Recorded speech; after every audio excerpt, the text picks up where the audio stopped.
Joining me now is the former Republican senator from Arizona, Jeff Flake. He's the author of the book, Conscience of a Conservative, a rejection of destructive politics and a return to principle. Senator, it's good to see you. Thank you for joining us this morning. Hey, good to see you. This place used to be a lot more of a Republican state on both the federal and the state level. Certain things have to do with demographic change in Arizona, but a lot of it does have to do with Donald Trump, who's been a liability for Arizona Republicans, especially for candidates who are allied with him. And this has now been true. This is the third election cycle that may be true for. Talk to me about the GOP in Arizona, because I keep running into Republicans who are not supporting Donald Trump and are quite offended by the way certain Republican candidates are behaving in this state.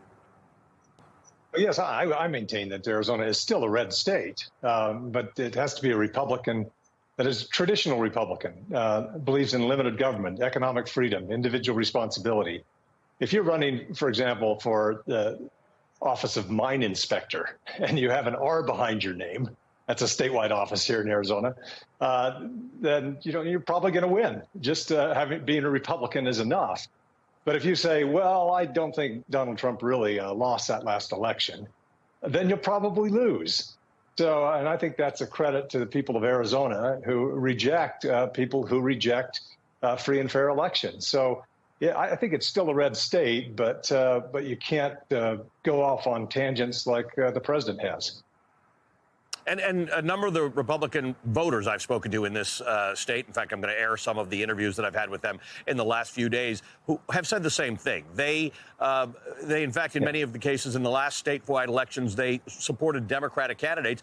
They believe they are Republicans. They just don't want to vote for this kind of Republican. They'd like to reclaim their party. I want to ask you about that, because a number of them brought you up as well. Yes. What does success look like for a Republican in Arizona in this election and going forward? Is it reclaiming the party, or is the Republican Party losing and something else comes back in its place?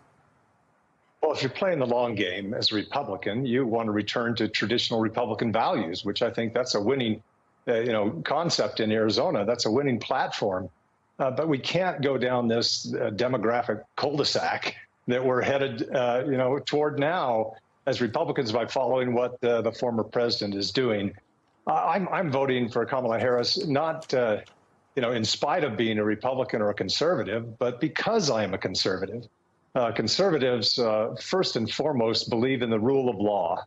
And to have a former president who lost a free and fair election and then attempted to overturn that election, how can a conservative support such a person? So that's the biggest reason, but there are a number also as well. If you believe in free trade, like Republicans have traditionally done, tariffs can be used, should be used in certain circumstances, but to believe that we're going to bring a bunch of money into the Treasury by using tariffs is just so antithetical to what Republicans believe.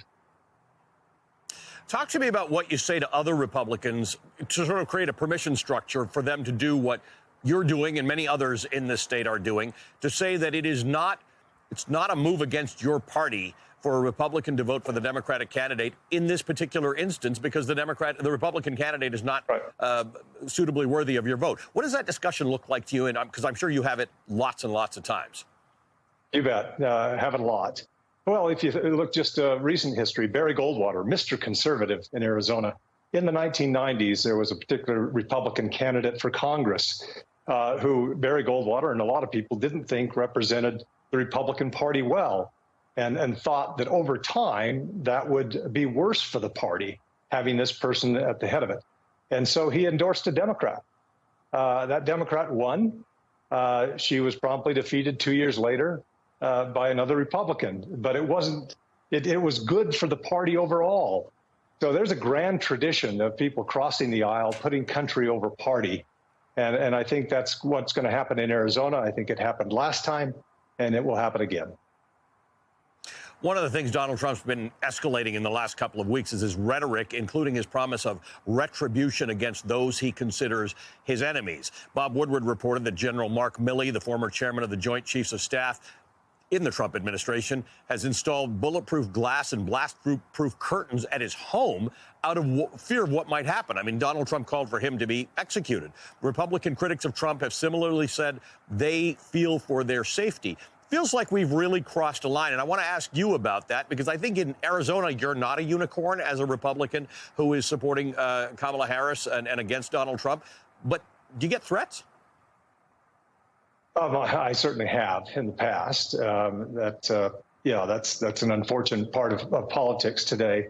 But saying you're going to unleash the federal government or the military, in this case, on those that you disagree with on domestic politics, that is just so antithetical, again, to the rule of law.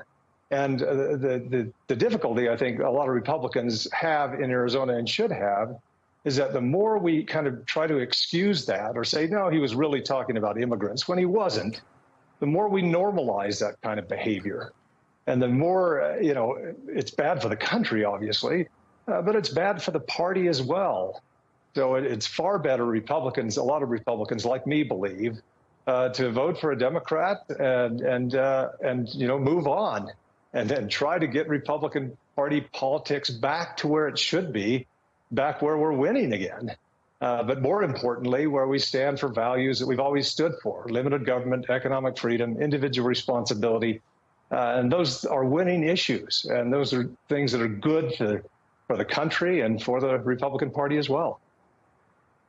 Senator, yesterday I spoke with Joe Walsh, former presidential candidate, Congressman, Mayor John Giles of Mesa, Colorado, who's part of Republicans for Harris, about how Donald Trump is deliberately appealing to people's darkest and ugliest fears, specifically around the issue of immigration. Now, this is a real and sophisticated issue for people in Arizona, right? You're an actual border state, and you can hold two thoughts in your mind at the same time, right? That the border needs to be something that we decide how to control and open and close, and at the same time, we can do so without dehumanizing and insulting and threatening immigrants.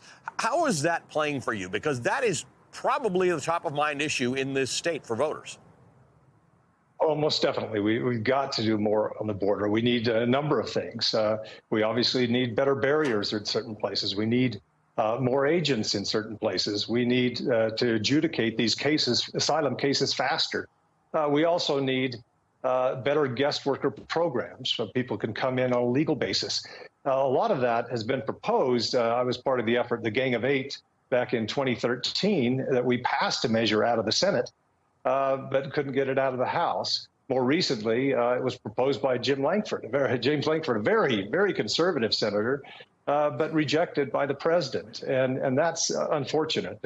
That's one thing that I've liked about what Kamala Harris has been saying. She went to the border, said that she would sign a piece of legislation that did the things that we talked about before. And if you're going to have a lasting solution on the border, it has to be bipartisan. And that's what Kamala Harris is proposing. Senator, good to have you this morning. Thanks for taking time for us. Senator Jeff Flake of Arizona. We appreciate your time.